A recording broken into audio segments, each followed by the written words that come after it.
દારૂબંધી ગુજરાતમાં એક મજાક છે કે કેમ તેવા અનેક સવાલો ઊભા થઈ રહ્યા છે। વાઘોડિયામાં રેલવે સ્ટેશનની ઓરડીમાંથી વિદેશી દારૂ વેચાતો થવાની ચર્ચા થઈ છે। સોશિયલ મીડિયામાં વિડીયો પણ વાયરલ થયો છે। ગુજરાત રાજ્યમાં દારૂબંધી કાયદો ભલે કાગળ પર કડક રીતે લાગુ હોય પણ જમીની હકીકત એના વિરુદ્ધ ચીસો પાડી રહી છે। વાઘોડિયા રેલવે સ્ટેશન પરનો એક વિડીયો હાલ સોશિયલ મીડિયામાં વાયરલ થઈ રહ્યો છે, જેમાં સ્પષ્ટ દેખાઈ રહ્યું છે કે રેલવે સ્ટેશનની ઓરડીમાં જ વિદેશી દારૂનો જાણે અડ્ડો ખુલીને ચાલે છે।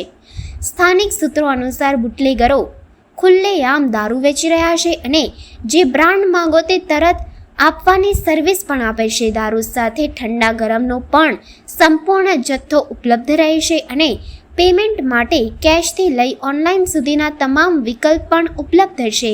આમ ખુલ્લેઆમ ચાલતા આ ધંધા પાછળ રેલવે પોલીસની સહમતિ છે કે કેમ એ મુદ્દો હવે ચર્ચાનો વિષય બન્યો છે। લોકોમાં એવું પણ માનવામાં આવી રહ્યું છે કે પોલીસની નજર સામે જ દારૂનો કારોબાર ચાલી રહ્યો છે અને તેથી જ હજુ સુધી કોઈ મોટી કાર્યવાહી સામે આવી નથી। દારૂબંધીના નામે બનેલો કાયદો આજે જનતાની નજરમાં એક પ્રહસન સમાન લાગે છે।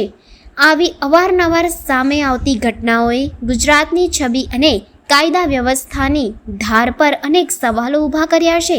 સોશિયલ મીડિયામાં વાયરલ વિડીયોના આધારે તાત્કાલિક કાર્યવાહી કેમ નથી થતી એવી પણ ચર્ચા લોકોમાં છે। હવે આ મામલે પોલીસ દ્વારા શું કાર્યવાહી કરવામાં આવે છે તે તો હવે જોવાનું રહ્યું।